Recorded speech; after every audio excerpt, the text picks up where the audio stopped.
अब हम जानेंगे कि गिब्स मुक्त ऊर्जा एवं साम्यावस्था में क्या संबंध है। किसी भी उत्क्रमणीय प्रक्रम में अभिक्रिया दोनों तरफ होती है, यानी यहाँ पर अभिकारक से उत्पाद बनने की दर और उत्पाद से अभिकारक बनने की दर ये सभी इक्वल होते हैं। तो यहाँ पर एक साम्यावस्था की स्थिति बनी होती है। तो यदि हम देखें कि तंत्र हमेशा परिवेश के साथ यदि साम्यावस्था की स्थिति में है या उत्क्रमणीय स्थिति में है, तो यहाँ पर अभिक्रिया साथ साथ होती है और एक साम्यावस्था की स्थिति बनी रहती है। तो अभिक्रिया जब दोनों दिशाओं में होती है, मुक्त ऊर्जा में कमी के साथ वो चलेगी, जो कि असंभव होगी। इसे हम समझने का प्रयास करते हैं। यहाँ पर अमोनिया बनने का हेबर मेथड लिया गया है, जहाँ पर शुद्ध नाइट्रोजन एवं हाइड्रोजन है और दूसरी तरफ शुद्ध अमोनिया है, और यहाँ पर मुक्त ऊर्जा एवं जो साम्य अवस्था है उसके मध्य एक यहाँ पर ग्राफ बनाया जा रहा है। तो जैसे जैसे यहाँ पर देखिए मुक्त ऊर्जा परिवर्तन में कमी हो रही है, इधर भी मुक्त ऊर्जा परिवर्तन में कमी होती है, तो एक साम्यावस्था की स्थिति यानी एक साम्य मिश्रण यहाँ पर प्राप्त होता है। तो यहाँ पर Q बराबर K होगा, तब जाकर डेल्टा G इक्वल टू 0 होगा। तो ये बीच की स्थिति हो गई, और दोनों तरफ यदि हम देखेंगे तो Q लेस देन K और Q ग्रेटर देन K। तो यहाँ पर कोएफिशिएंट को एक शो कर रहा है, तो Q is less than K और Q is greater than K की स्थिति में यहाँ साम्यावस्था नहीं बनेगी। लेकिन जब Q इक्वल टू K होगा तो डेल्टा G की वैल्यू भी 0 आएगी, यानी साम्यावस्था की स्थिति बनती है। तो हम ये देख रहे थे कि अभिक्रिया दोनों दिशाओं में होती है, तो मुक्त ऊर्जा में कमी के साथ चलती रहती है। तो ऐसा संभव नहीं हो पाता है। ये तभी संभव हो पाता है जब साम्यावस्था पर तंत्र की मुक्त ऊर्जा न्यूनतम हो। जैसा कि हमने इस उदाहरण में देखा कि मुक्त ऊर्जा किस परिस्थिति में डेल्टा G का मान 0 हो रहा है, यानी यहाँ साम्य अवस्था की स्थिति बनी हुई है। तो इसे हमने देखा ग्राफ के आधार पर। अब हम इसे थोड़ा सा गणितीय रूप देते हैं कि यदि कोई अभिक्रिया साम्य अवस्था में है तो मान लेते हैं कि A और B से C और D बनता है, तो A और B अभिकारक और C और D उत्पाद। इसी तरह से C और D से A और B का बनना, तो C और D अभिकारक होगा और A और B उत्पाद होगा। तो अग्र अभिक्रिया की दर और पश्च अभिक्रिया की दर जब दोनों बराबर होती है तो एक साम्य अवस्था की स्थिति होती है। तो यहाँ एक उत्क्रमणीय अभिक्रिया को हम दर्शा रहे हैं। तो यहाँ पर जो डेल्टा G का मान है वो 0 है जब साम्य अवस्था की स्थिति है। तो सूत्र होगा डेल्टा आर जी। तो जो डेल्टा आर लिखा गया है यहाँ पर इस अभिक्रिया के लिए जो मुक्त ऊर्जा परिवर्तन है। दूसरा हम ले रहे हैं कि डेल्टा आर जी नॉट, तो ये मानक अवस्था में मुक्त ऊर्जा परिवर्तन को दर्शाता है। जब भी हम मानक अवस्था की बात करते हैं तो 298 केल्विन टेम्परेचर, एक वायुमंडलीय दाब पर यदि मुक्त ऊर्जा है तो उसे हम कहेंगे मानक अवस्था में मुक्त ऊर्जा परिवर्तन। तो डेल्टा आर जी नॉट के रूप में इसे लिखा गया है, plus R T log K. तो लॉग यहाँ नेचुरल है इसलिए ln के फॉर्म में लिखा जा रहा है। तो चूंकि डेल्टा जी का मान 0 है तो डेल्टा जी का मान 0 रख देंगे और बराबर delta R G not plus R T log K. तो यहाँ पर पक्षांतर कर देंगे, delta R G not equal to minus R T ln K यानी लॉग के। और यदि लॉग का 10 आधार लिया जाएगा तो डेल्टा जी बराबर माइनस 2.303 आर टी लॉग 10 के। तो यहाँ 10 बेस लेने पर सामने 2.303 से मल्टीप्लाई किया गया है। तो इस तरह से एक हमें गणितीय व्यंजक प्राप्त होता है जहाँ पर हम के मान के आधार पर यानी साम्यावस्था स्थिरांक के आधार पर डेल्टा जी को कैलकुलेट कर सकते हैं। यदि हमें यहाँ पर आर की वैल्यू पता है, आर यानी गैस स्थिरांक, टी टेम्परेचर भी यदि हमें पता है और के का मान पता है तो हम डेल्टा जी का मान आसानी से ज्ञात कर सकते हैं। मानक मुक्त ऊर्जा परिवर्तन पर आधारित कुछ प्रश्न देखेंगे।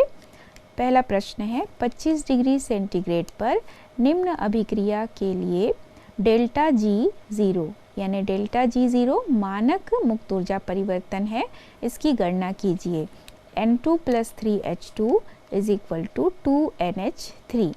यहाँ पर डेल्टा H की वैल्यू दी हुई है -91.8 kilo joule, delta S not की वैल्यू दी हुई है -198 joule per kelvin. Gibbs Helmholtz समीकरण के आधार पर जो मानक मुक्त ऊर्जा परिवर्तन है वह है delta G0 equal to delta H0 minus T delta S0। यहाँ पर हम डेल्टा G0 या डेल्टा H0 या डेल्टा S0 जो भी लिखते हैं ये सभी मानक अवस्था को शो करता है। तो delta G0 equal to delta H की वैल्यू दी हुई है -91.8 माइनस टी की वैल्यू है 298 इंटू डेल्टा S0 की वैल्यू दी हुई है -198। 298 और 198 दोनों को मल्टीप्लाई करने पर जो वैल्यू प्राप्त हुई वो है 59004।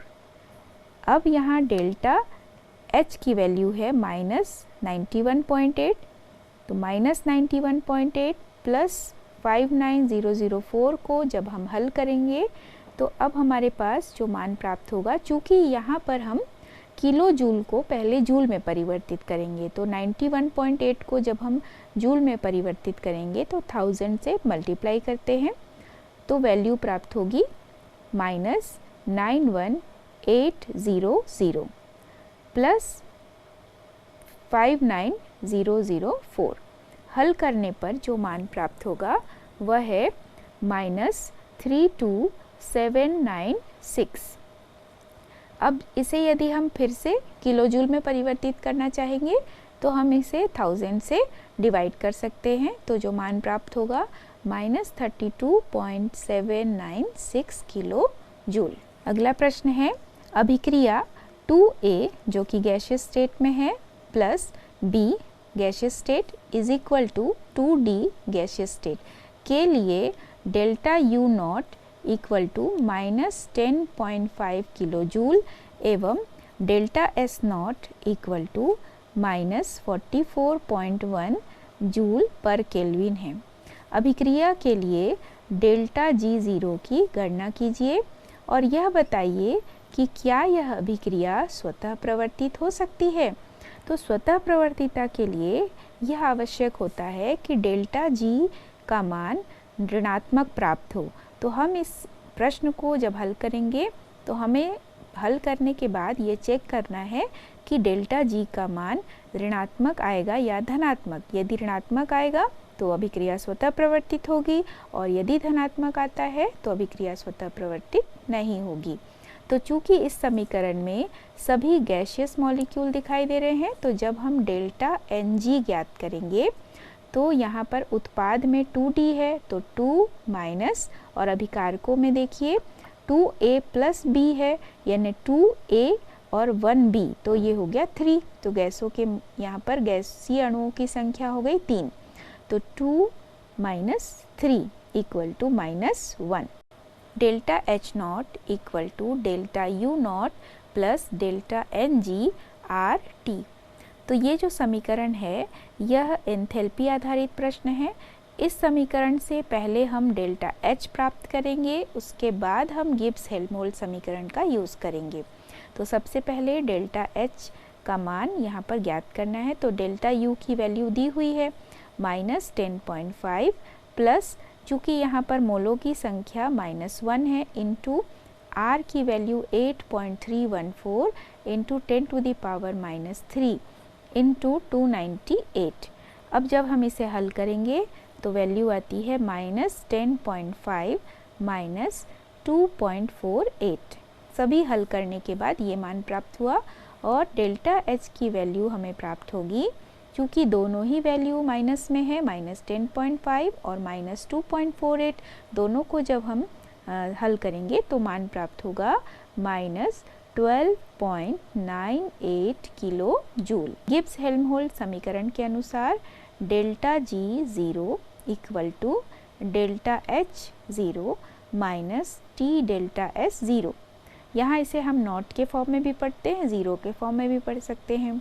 डेल्टा G की वैल्यू यहाँ पर निकालने के लिए डेल्टा H का मान हम रखेंगे -12.98 माइनस T 298 है टेम्परेचर, और डेल्टा S का मान यहाँ पर दिया हुआ है 44.1 जूल पर केल्विन।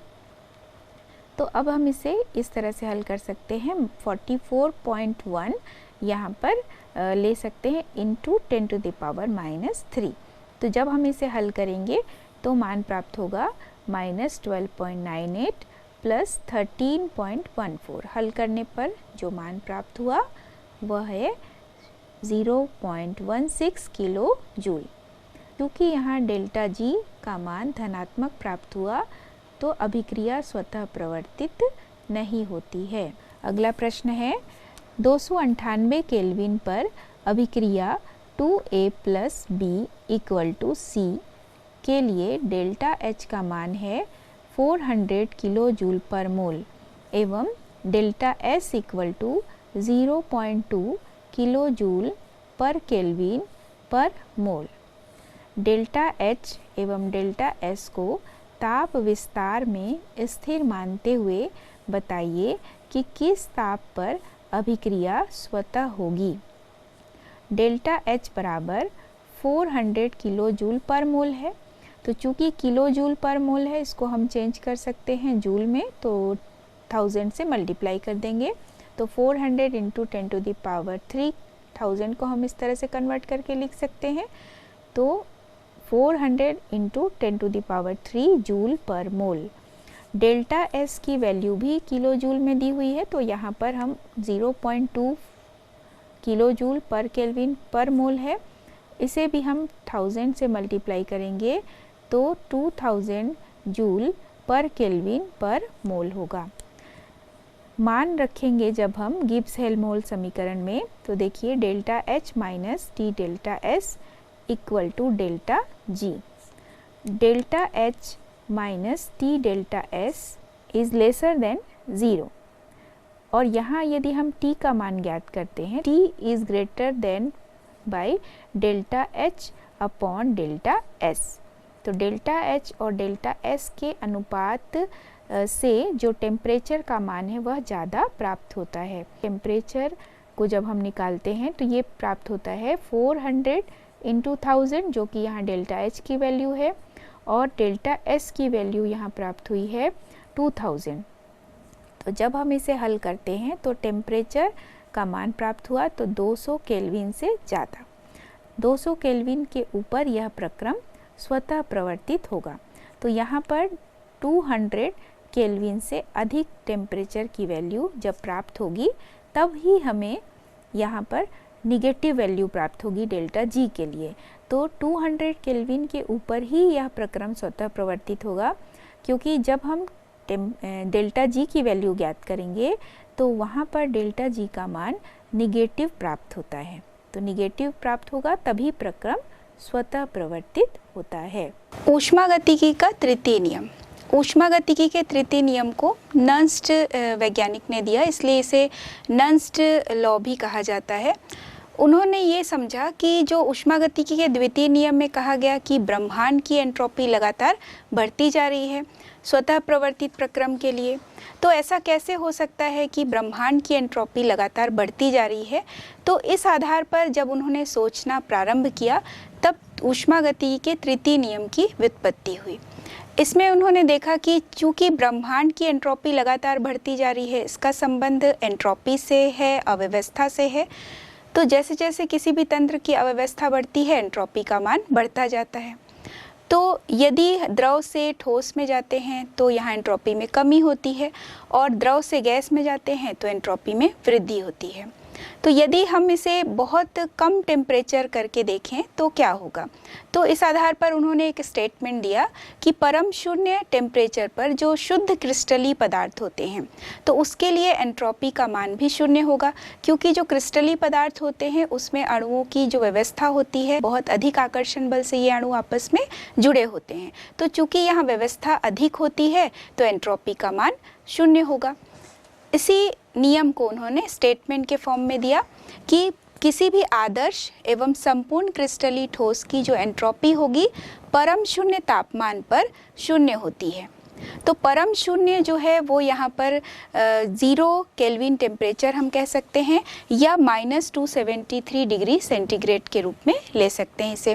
तो जो परम शून्य टेम्परेचर है वो 0 केल्विन या -273 डिग्री सेंटीग्रेड को शो करता है। एंट्रोपी परिवर्तन को यदि हम आदर्श गैस के लिए लेंगे तो किसी आदर्श गैस के लिए जो 0 केल्विन पर या परम शून्य तापमान पर उसकी जो एंट्रोपी होती है वह भी 0 होती है। ऊष्मागतिकी के तृतीय नियम के आधार पर किसी भी पदार्थ के लिए एंट्रोपी की गणना की जा सकती है।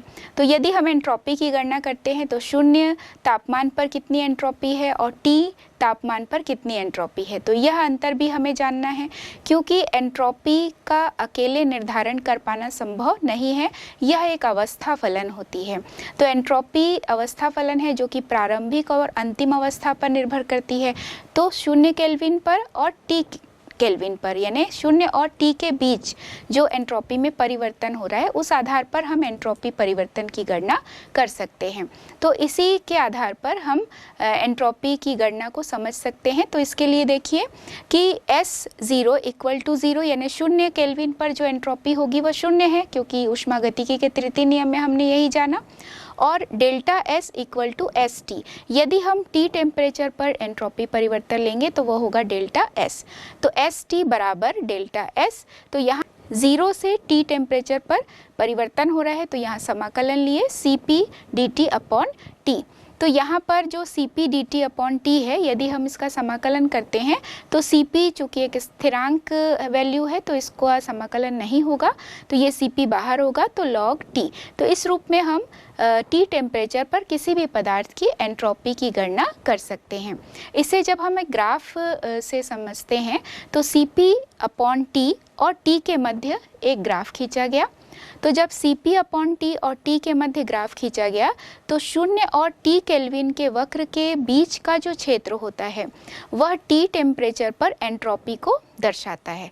अर्थात इस क्षेत्र में जो एंट्रोपी है वही उस पदार्थ की एंट्रोपी होगी। 0 एवं T टेम्परेचर के बीच जो भी क्षेत्र हमें प्राप्त हुआ है यही उस पदार्थ की एंट्रोपी को शो करता है। तो इस ग्राफ के द्वारा हम किसी भी पदार्थ की एंट्रोपी की गणना जो करते हैं इसे हम समझ सकते हैं। तो ऊष्मागतिकी का जो प्रथम नियम है, द्वितीय नियम है, तृतीय नियम है, तो ये सभी जो नियम है इसका कोई प्रमाण नहीं है, लेकिन ये प्रकृति में बहुत सारी घटनाओं के साथ जुड़ा हुआ है और आगे भी यह जुड़ा रहेगा ऐसा विश्वास है। तो ऊष्मागतिकी के नियम से संबंधित जो भी धारणाएं हैं वो अब तक सही पाई गई हैं।